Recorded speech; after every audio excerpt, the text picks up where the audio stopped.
Жена на 40 години. Жена е? Еми, не знам. Не е на 40 години, но е жена. Не знам. Историческа личност.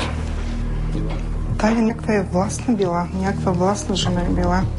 Така ми казва. Просто настръпнах. Властна, някаква така, когато и се слушала думата. Просто настръхвам. Преди какво? Настръхнах. Този череп принадлежи на млада 16-17 годишна жена, която е живяла във втората половина на 4 век преди Христа. Т.е. при 2400 години. От какво е умряла? Убийство. Убийство има тая жена. Така е.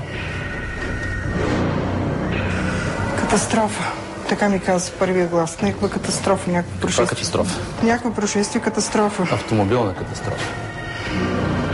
Ти каза убита. Да, но Тя е във убита. връзка с катастрофа. Във връзка с някаква катастрофа, нещо пътуване, нещо... Колко назад във времето можеш да стигнеш? Христос бил ли е роден по това време?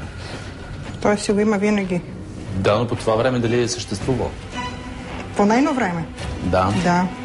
Говорим за 400 години преди новата ера. Василка напълно се провали в тази задача. Все пак на раздяла тя каза нещо точно. Ти каза убийство. Да. Как точно? Опиши убийство. Има много видове убийства. Първо ми казва Скопие, да не се лъжа. В задната част на гърба, между ребрата, са намерени 2 железни ножчета, които са били използвани за нейното убийство.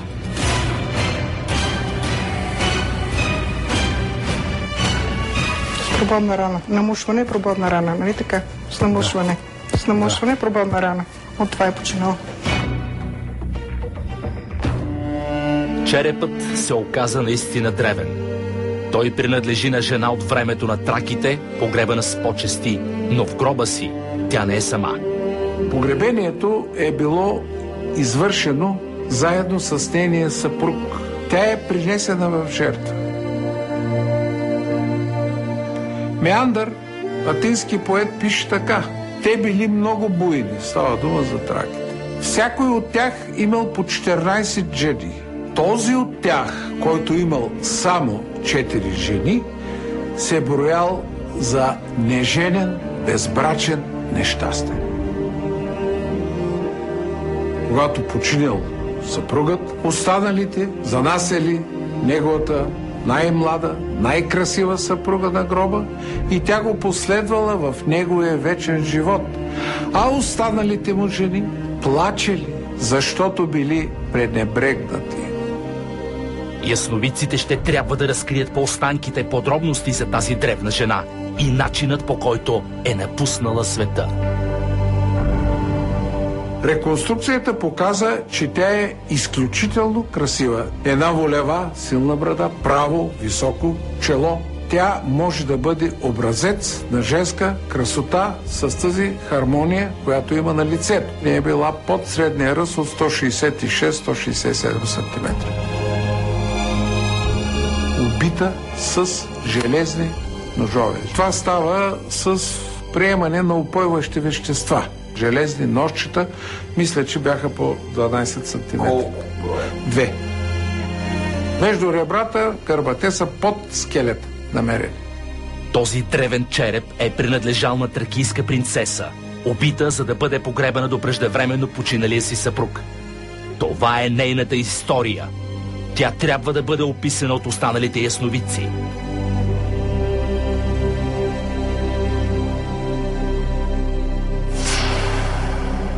При теб има череп. Искаме да ми опишеш човекът. Кафето е изпитал професор Йорданов, така че... Колко години е била? Да, на колко години е бил този човек тогава? Чинал.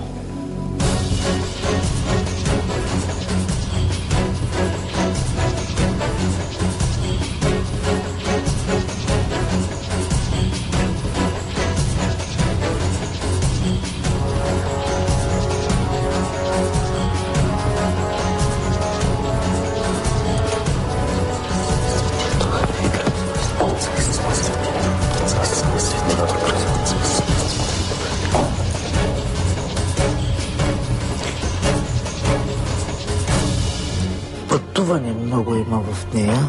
Много хора са завиждали. Управляващо е. Около нея е някакъв мъж управляващ с някакво име. Тя... Това е така.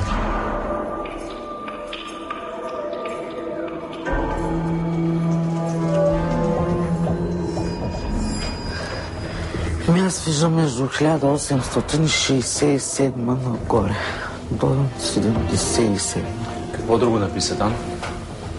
Империя, сълзи, мъка, наранена, облечена хубава срокля. Виждам с дълги коси. Виждам я. Тъмна я виждам, разкошна коса я виждам. Така. Силна жена е била. Очите? Очите са светли, виждам. Нейният расов тип е фин, средиземноморски. Грацилен медитерански. Тъмни очи, тъмно кестеняви коси, леко къдрави или по-силно къдрави коси. Фин, грацилен, нежен тип, характерен за тази част на Балканския полуостров. Много силно вярваща. Нещо се слага в главата ти. Какво се слага в главата? Не знам. А в какво е вярвала? Не е християнско. Много хубави обици има, много хубава грамирана. Ще се На показва. каква възраст умира? Млада. Колко млада? Години. На колко години е била, когато е умряла? 30 и нещо. 16-17 годишна била. Къде е живяла? Море имало до нея. Кораб. Море не е имало до нея. Друга държава. Много стъпала виждам, украсено е. Да, тогава е било друга държава. Ама къде се намира тази друга държава? Виждам. Къде се намира тази държава?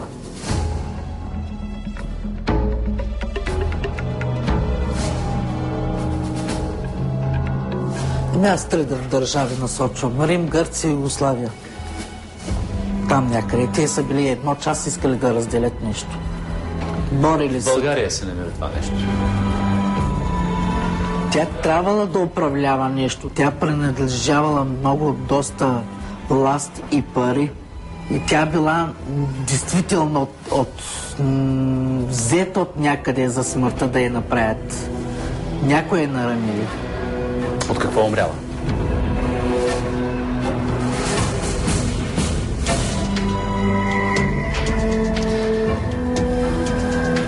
Обречена смърт.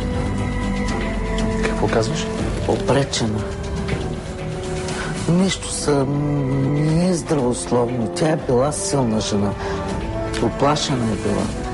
Някой направил така на нея, са дали. Виждам хора намесени на смъртта й. Така, добре. На себе се направила това нещо. Сама си го е направила. Не искала да се дава на друг мъж или на друго власт ли. Христо се справи колебливо в тази задача. Следващ е Даниел. Неговото представяне в експеримента бе кратко и категорично.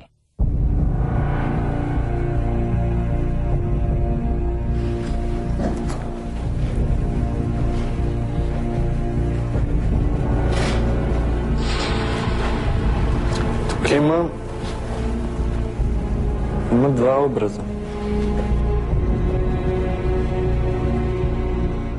Това просто кръста е на челото. То... Какво означава това? Опитвам се да разбера. Много трудно се получава това информация. Обаче има седмица.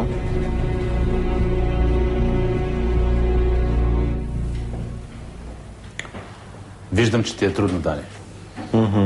Не знам, не мога никаква информация да получа. Далечко ли ти е? Много. С нея не става. Защото е голяма дистанция. Много давна.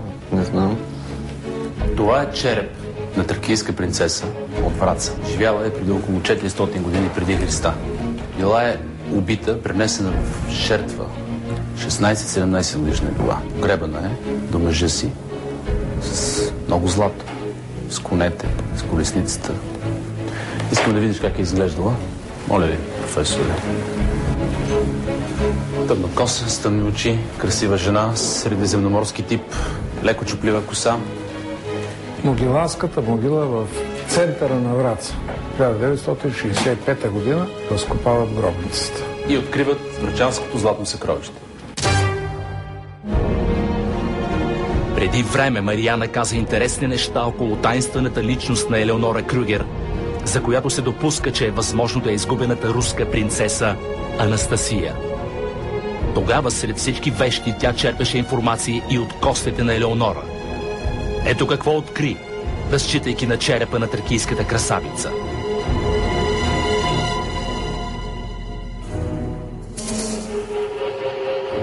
Това ще бъде твоята задача. Какво има тук отдолу?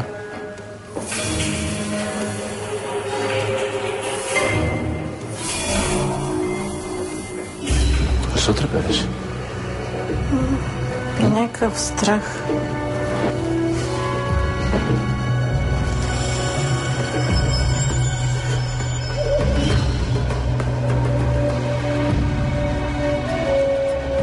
Чий е този череп? Мъж или жена? Много е трудно да се определи пола. Той е починал отдавна. Кога? Септември месец. Можем ли да кажем, че е било през септември? Говорим за смъртта. Не. Не знаем. Не. Възможно е. Преди новата ера. Моля? Преди новата ера.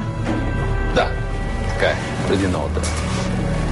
380 години назад. Преди новата. Да. 4 век преди Христа. Близо 400 са. Така. От какво е умрел този човек? На каква възраст е бил? Има една жена до него, светла. Още някакви жени има покрай него. Ти мислиш, че това е мъж? Мариана, този череп е на жена. Защо е свързан този мъж? Като че ли една чаша, не знам защо така. Нещо вързано има. Една чаша и вино. Има нещо, не е меч, не знам. Такова дълго. Много навързано. Значи изплува една чаша, как пи. И в същото време едно такова като не меч, не знам точно какво е. От нейния поглед ли виждам или просто каквото вижда тя и оттам изплува. Аз фактически се едно се вселявам в нея и виждам настрани обстановката. И понеже не знам как да го обясня, и става още по-трудно. В момента на смъртта тя е чувствала някаква остра болка. Значи тук главата и слиза надолу кръст и крака сващане.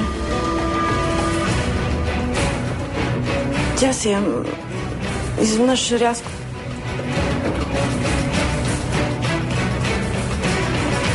Като че ли се убили. Гърчове. Нейното мислене е много различно. Аз просто не можех да асимилирам, да. А защо е била убита? Заради връзка някаква с мъж. Можем да кажем, че е така. Не е прекалено дълъг периода, просто ако имах изглед от някъде, от другаде, нещо свързано с нея, предмет, който да носи нейната енергия, ще да бъде по-лесно. След малко в Ясновици, изключителното представяне на Михаил в този експеримент и още. Поглед в бъдещето към най-необичайния епизод на шоуто до сега. Преди това обаче, още една задача, която да провери вашите способности.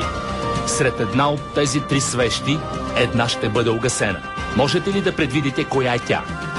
Отговорът след минути в Ясновици.